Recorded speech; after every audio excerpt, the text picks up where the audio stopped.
రాష్ట్ర వ్యాప్తంగా వైసీపీ అభ్యర్థులను మార్చుతూ జగన్ కీలక నిర్ణయాలు తీసుకుంటున్న సంగతి తెలిసిందే. తెలంగాణలో సిట్టింగ్ ఎమ్మెల్యేలను మార్చకపోవడం వల్లే కేసీఆర్ ఓటమి చెవి చూడాల్సి వచ్చిందని జగన్ భావిస్తున్నారు.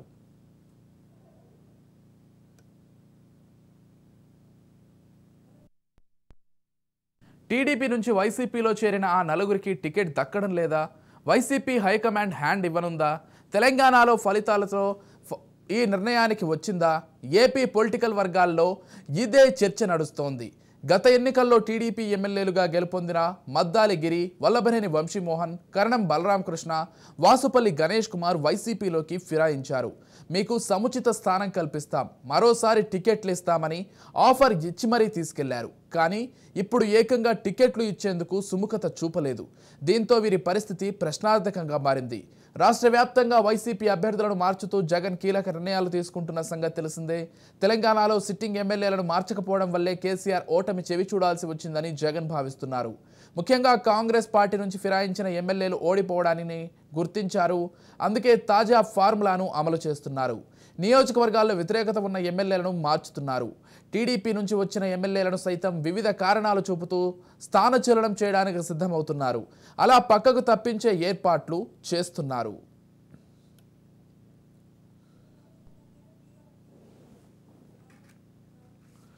ఇక ఇదే అంశానికి సంబంధించి మరింత సమాచారం అందించడానికి మా ప్రతినిధి శ్రీరామ్ ఫోన్ ద్వారా సిద్ధంగా ఉన్నారు.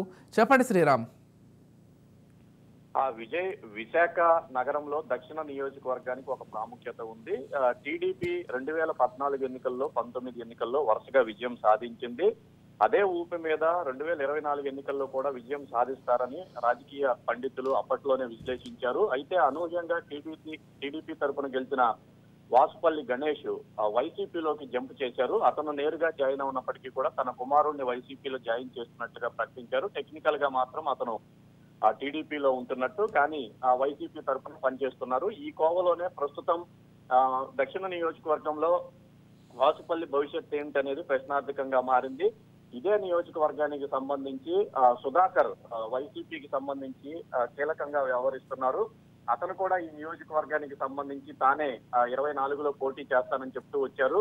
అయితే వీరిద్దరి మధ్య పోటీని విరమింపజేయడానికి అధిష్టానం సుధాకర్ కు ఎమ్మెల్సీ గ్రాడ్యుయేషన్ పోటీలో నిలిపింది. అయితే అందులో అనూహ్యంగా టీడీపీ అభ్యర్థి చేతిలో అతను ఓడిపోవడంతో ప్రస్తుతం మళ్లీ దక్షిణ నియోజకవర్గం నుంచి అతను పోటీ చేస్తాననే సూచనలు ఇస్తున్నాడు. ఈ కోవలో వాసుపల్లి టికెట్ పైన డైలమా ఏర్పడింది. మరోవైపు ఇదే నియోజకవర్గం నుంచి కాంగ్రెస్ పార్టీ తరఫున గతంలో ప్రాతినిధ్యం వహించిన ద్రోణంరాజు శ్రీనివాస్ ఆయన కరోనా సమయంలో మరణించారు. ఆయన కుమారుడు కూడా ప్రస్తుతం ఈ నియోజకవర్గం నుంచి బరిలో ఉన్నారు. వీళ్ళిద్దరే కాకుండా మరో 2 అభ్యర్థులు కూడా వైసీపీ ఎమ్మెల్యే టికెట్ ను ఆశిస్తున్నారు. ముస్లిం కమ్యూనిటీకి చెందిన ఒక వ్యక్తి కూడా ఇందులో ఉన్నారు. దీంతో మొత్తంగా వైసీపీలో ఈ ఒక్క నియోజకవర్గం నుంచే 5 అభ్యర్థులు టికెట్ ను ఆశిస్తూ ఉన్నారు. ఈ కోవలో అధిష్టానం ఎవరికి టికెట్ ఇస్తుంది అనేది మాత్రం ప్రస్తుతం సస్పెన్స్ గా మారింది. మరోవైపు సిట్టింగుల్లో దాదాపుగా 80 మందికి ఈసారి స్థానాలు లేవని అధిష్టానం ఖచ్చితమైన నిర్ణయం తీసుకున్నట్లుగా జోరుగా ప్రచారం సాగుతుంది. ఈ 80 మందిలో దక్షిణ నియోజకవర్గం కూడా ఉన్నట్లుగా ఇక్కడ రాజకీయ వర్గాల్లో అయితే చర్చ సాగుతుంది. ఒకవేళ అదే నిజమైతే వాసుపల్లి గణేష్ పరిస్థితి ఏమిటనేది కూడా ప్రస్తుతం అయితే ప్రశ్నార్థకంగా మారింది. టీడీపీలో ఎంతో పట్టుంది, అధిష్టానం వద్ద కూడా మంచి పేరున్న వాసుపల్లి గణేష్ కుమార్ అనూహ్యంగా 2019 ఎన్నికల తర్వాత వైసీపీ తీర్థం పుచ్చుకున్నారు. ప్రస్తుతం ఆయన పరిస్థితి కొంత అగమ్య గోచరంగా తయారైందని చెప్పుకోవచ్చు. టికెట్ వస్తుందా లేదా అనే సందిగ్ధతతో ఏం చేయాలో పొలిటికల్ గా భవిష్యత్ ఏమిటనే ఆలోచనలో ఉన్నట్లుగా తెలుస్తుంది.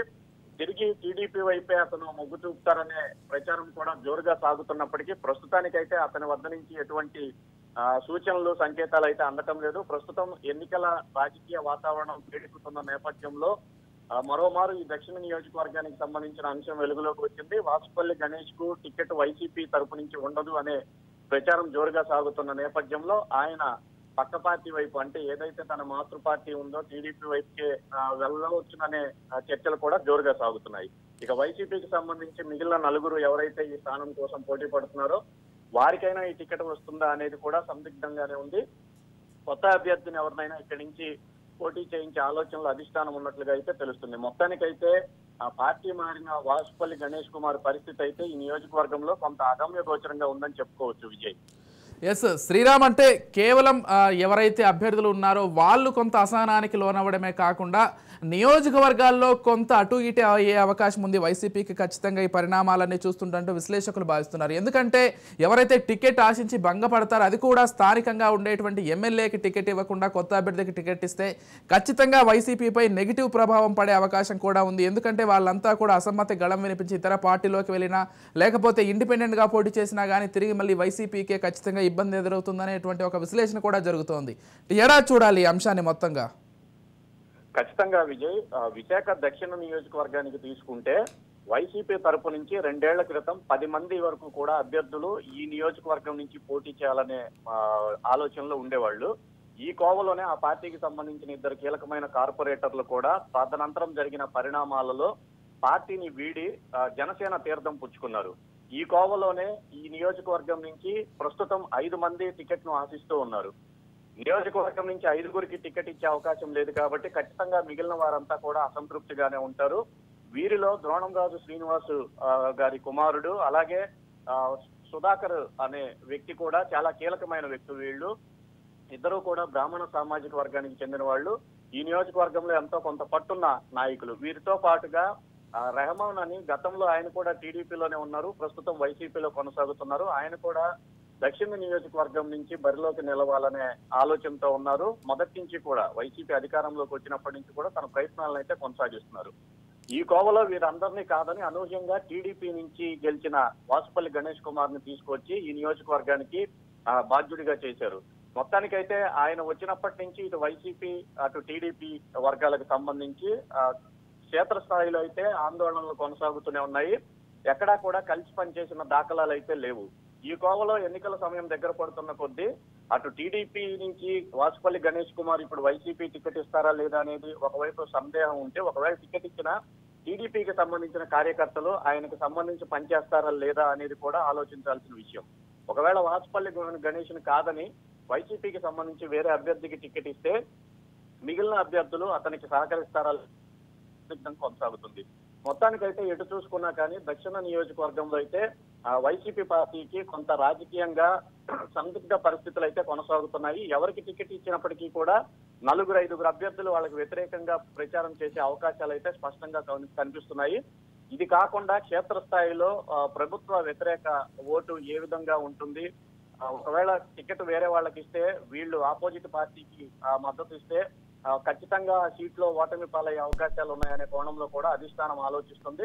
ఏది ఏమైనప్పటికీ కూడా దక్షిణ నియోజకవర్గంలో సీటు కేటాయింపు, అభ్యర్థి మార్పు అనే అంశాలు మాత్రం వైసీపీకి తలనొప్పులు తెచ్చిపెడుతుంది. ముఖ్యంగా విశాఖ నగరం టీడీపీకి కంచుకోట లాంటిది. గత ఎన్నికల్లో 151 సీట్లతో వైసీపీ రాష్ట్రంలో అధికారం చేపట్టిన విశాఖ నగరంలోని 4 సీట్లు కూడా టీడీపీ అభ్యర్థులే గెలుపొందారు. ప్రస్తుతం పరిస్థితి కూడా అందుకు ఏమాత్రం భిన్నంగా లేదు. విశాఖ నగరం విషయం చూసుకుంటే టీడీపీకే కొంచెం ఫేవర్ గా కనిపిస్తుంది. ఈ కోవలో రాజధానిని విశాఖకు మార్చాలనుకుంటున్న వైసీపీ ఎట్టి పరిస్థితుల్లో కూడా విశాఖ నగరం పైన పట్టు సాధించాలనే ఆలోచనతోనే ఉంటుంది. అంత ఆలోచన ఉన్న సమయంలో అభ్యర్థుల విషయంలో ఏమాత్రం తారుమారు జరిగినా తిరిగి ప్రతిపక్షాలకు ఛాన్స్ ఇచ్చే అవకాశం ఉంటుంది. అది రాజధాని తరలింపు అంశం పైన కూడా ప్రభావం చూపిస్తుంది. ఈ కోవలో వైసీపీకి ఎటు చూసినా కానీ దినదిన గండంగా అన్నట్లుగా ఈ విశాఖ నగరం నియోజకవర్గాల పరిస్థితి అయితే ఉంది. అభ్యర్థుల ఎంపికలో మాత్రం ఆచితూచి స్పందించాల్సిన పరిస్థితి అయితే వైసీపీ అధిష్టానానికి ఉంది. Vijay, right, thank you Sriram.